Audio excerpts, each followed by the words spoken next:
There is a plant growing right now in roadside ditches, abandoned lots, and garden edges across Europe and North America.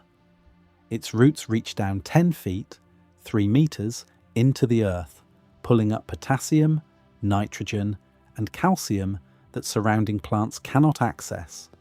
Its leaves contain 2 to 3 times more potassium than farmyard manure. Cut it to the ground and it grows back within weeks, ready to be cut again 4 or 5 times a season, year after year, without a single application of synthetic fertilizer. The global synthetic fertilizer industry is worth over $230 billion a year. This plant does much of what that industry does for free, indefinitely. But that is only half of what it can do. Medieval physicians discovered that this same plant accelerates the healing of broken bones so effectively they gave it a name that survived 1,000 years. And then it was erased from the pharmacopoeia. The question nobody asks is what the science actually found before it disappeared. The plant is comfrey, Symphytum officinale.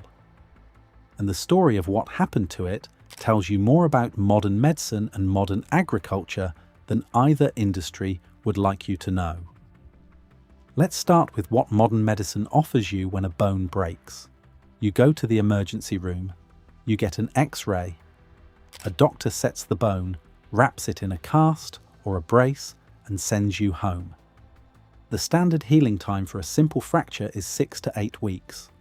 For a complex fracture, 12 weeks or more. During that time, your body does all the work. The cast does nothing to accelerate healing. It simply holds the bone in place while your body slowly rebuilds. Your doctor may prescribe calcium supplements, maybe vitamin D, painkillers for the discomfort.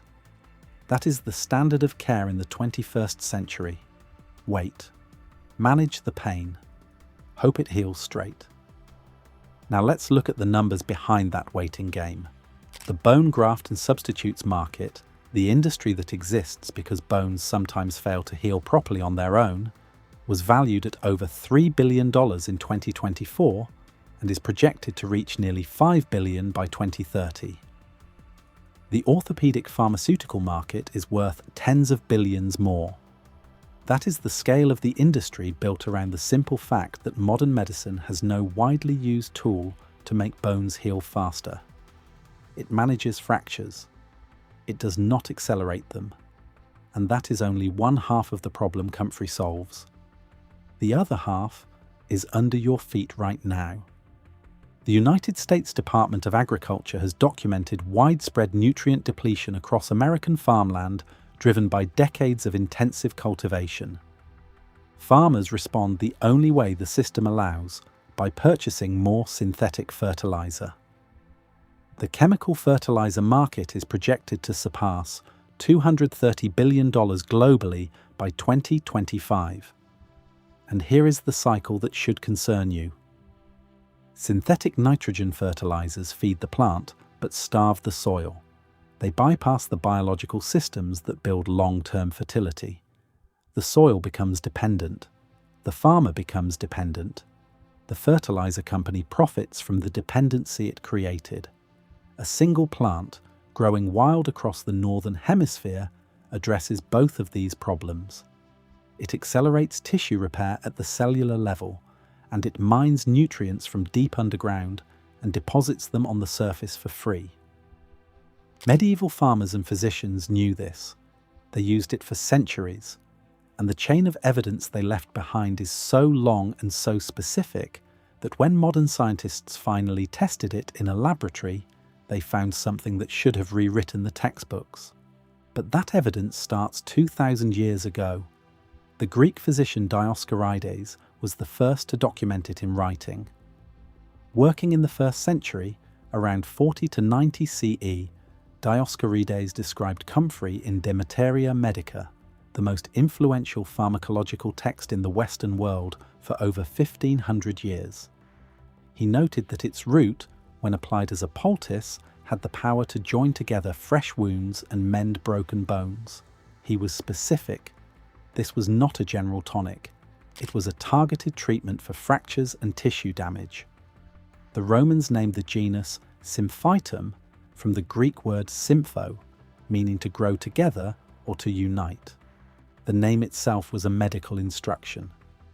600 years after Dioscorides, Anglo-Saxon herbalists on battlefields across England were using the same plant for the same purpose. They called it knitbone. The name was not poetic, it was descriptive. When a soldier took a blow that shattered a forearm or cracked a rib, the field surgeon crushed comfrey root into a thick paste, mixed it with fat or beeswax, and packed it directly against the fracture site. The poultice was wrapped tight and left in place. Contemporary accounts describe accelerated healing, reduced swelling, and faster return to function. In 1150, the Benedictine abbess Hildegard von Bingen documented comfrey's bone-healing properties in her medical writings, adding it to a tradition of monastic medicine that preserved ancient knowledge through the Middle Ages. Every monastery garden in Europe grew comfrey. It was not optional. It was standard medical infrastructure.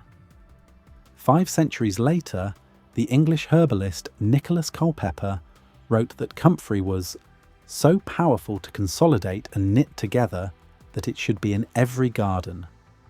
Culpeper prescribed it for broken bones, internal bleeding, and wound care.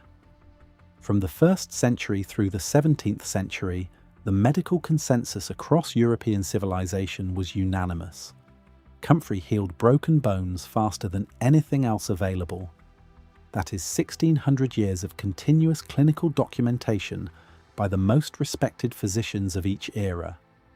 Every one of them reported the same thing: the bones healed faster. None of them could explain why. It took until the 21st century to find the molecule responsible. And when researchers isolated it, they discovered it does something to bone cells that no pharmaceutical drug on the market replicates. Comfrey root contains up to 4.7% allantoin by dry weight. Allantoin is a compound that stimulates cell proliferation. Specifically, it activates osteoblasts, the cells in your body responsible for building new bone tissue. When a bone breaks, your body sends osteoblasts to the fracture site. They lay down new bone matrix, slowly filling the gap. Allantoin accelerates this process. It promotes the proliferation of these bone-building cells, increases the rate at which they divide, and stimulates collagen synthesis, which provides the structural scaffold that new bone mineralizes around. A 2015 comparative study published in Phytotherapy Research by Alam Zeb and colleagues examined the biological activity of allantoin alongside full comfrey root extract. They found that both allantoin alone and the whole root extract promoted measurable cell proliferation, but the whole extract performed even better, suggesting that comfrey's other compounds work synergistically with allantoin. A separate 2008 study in rats demonstrated that comfrey administration produced measurable increases in radiographic bone density around titanium implants during the initial healing period. The bone was not just healing, it was densifying. But allantoin is not the only active compound. Comfrey also contains high concentrations of rosmarinic acid, a potent anti-inflammatory and antioxidant. Inflammation is the body's first response to a fracture, and while some inflammation is necessary, excessive swelling slows healing by restricting blood flow to the injury site.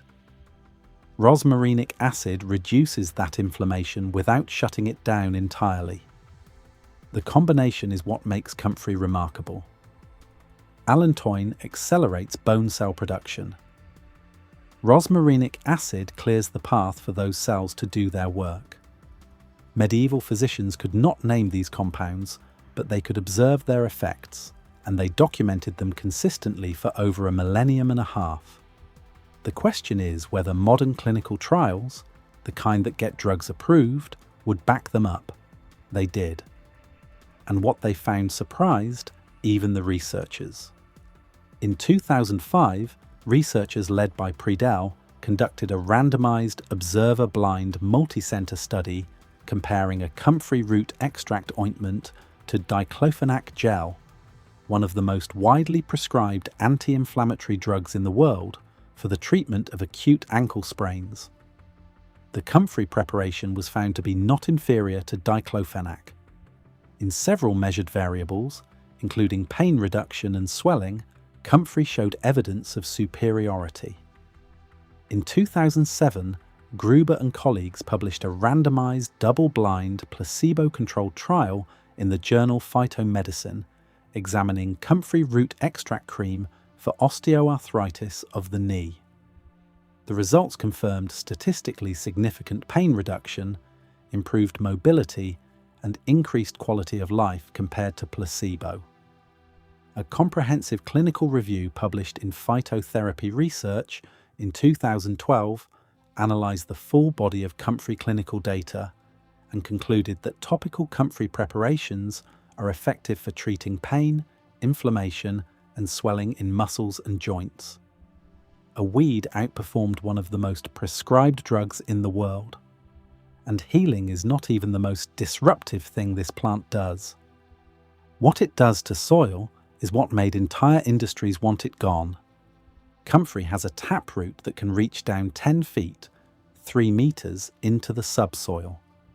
Most garden plants root in the top 12 inches, 30 centimeters. Grass roots rarely go below 6 inches, 15 centimeters. Comfrey goes 10, 20, sometimes 30 times deeper than the plants growing beside it.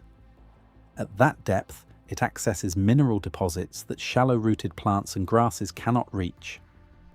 The root draws up potassium, phosphorus, nitrogen, calcium, and a range of trace minerals, and it deposits all of them into its large, fast-growing leaves.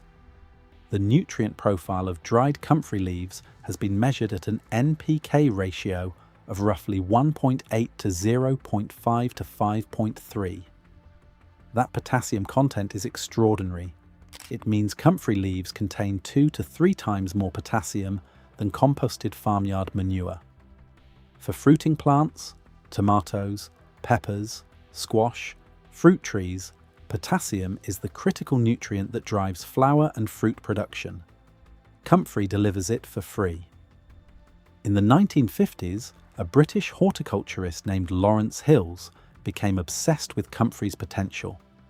He founded the Henry Doubleday Research Association in Bocking, Essex, and began trialling 21 different comfrey strains gathered from growers across the country.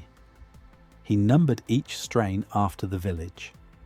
Strain 14 emerged as the clear winner, a variety now known worldwide as Bocking 14. It grows vigorously, produces massive quantities of nutrient-dense leaves, and critically, it is sterile. It produces almost no viable seed, which means it will not spread beyond where you plant it. This solved the one legitimate complaint gardeners had about comfrey, that it could become invasive, and it turned the plant into possibly the most useful single organism in organic agriculture. Here is how medieval farmers and modern permaculture practitioners use it. You plant comfrey once. It establishes a deep root system within the first year. From the second year onward, you cut the leaves to the ground 4 or 5 times per growing season. Each cutting produces roughly 4 to 5 pounds, about 2 kilograms, of fresh leaf material per plant. You lay those leaves directly around the base of your fruit trees, vegetables, or garden beds as mulch. The leaves decompose rapidly, sometimes within 2 weeks, releasing their full nutrient load directly into the topsoil. No factory, no supply chain, no petroleum-based synthesis, no annual cost. The plant does this every year for decades. A single comfrey plant, once established, produces free, high-potassium fertilizer for the rest of your life. So if comfrey heals bones faster and fertilizes soil for free, why was it erased? The answer is pyrrolizidine alkaloids. Comfrey, particularly its root, contains compounds called pyrrolizidine alkaloids, or PAs, that can cause liver damage when consumed internally in large quantities over extended periods. This is a real concern. It is not invented. Several documented cases of liver toxicity have been linked to people consuming comfrey internally as tea or in dietary supplement capsules, sometimes in very high doses over months or years. In 2001, the FDA ordered all dietary supplements containing comfrey to be withdrawn from the American market. The European Medicines Agency restricted comfrey to external use only and for limited durations. Here is what gets overlooked in the conversation that followed. The toxicity is specifically linked to internal consumption of concentrated preparations, often at doses far exceeding what any traditional herbalist would have recommended. Topical application of comfrey, the way it was used for bone healing for 2,000 years, does not carry the same risk profile. The skin acts as a barrier. The pyrrolizidine alkaloids do not cross it in meaningful concentrations.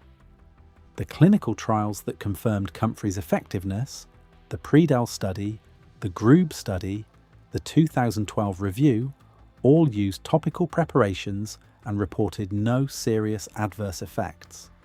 External comfrey products remain legal and available in both the United States and Europe. The FDA did not ban the plant. It did not ban topical use. It banned ingesting it as a supplement. But the regulatory action had a chilling effect that went far beyond its intent. Medical schools stopped teaching about comfrey. Pharmacies stopped stocking it. An entire generation of physicians graduated without hearing the word knit bone. A plant with 2,000 years of documented use was reduced to a footnote. The agricultural side of comfrey was never restricted at all, but it was simply ignored. The synthetic fertilizer industry had no reason to promote a plant that replaces its products for free. There are no patents on comfrey, no margins, no recurring revenue.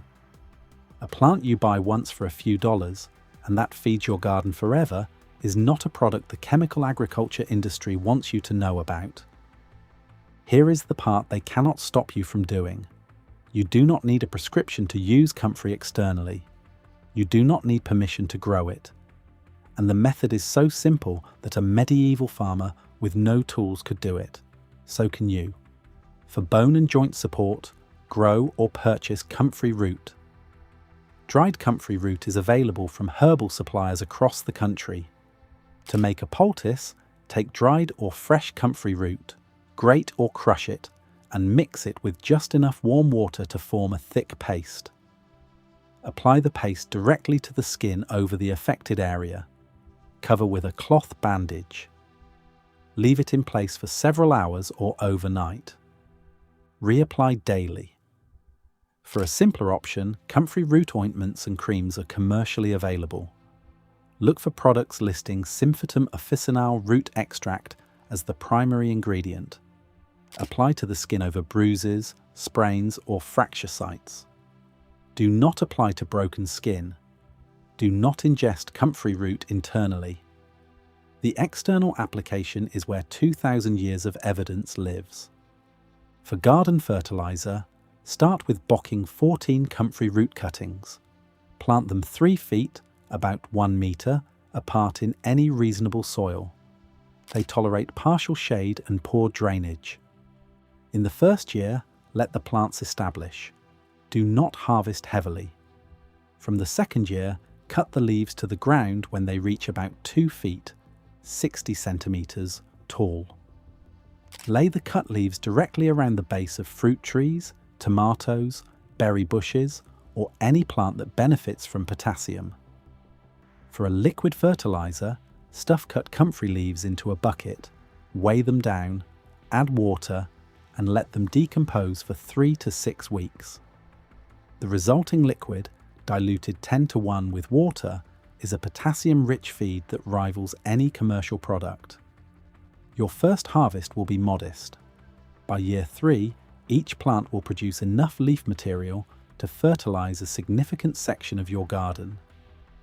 A row of 10 comfrey plants along a fence line or garden border becomes a permanent, self-renewing fertilizer factory. Here is the honest trade-off.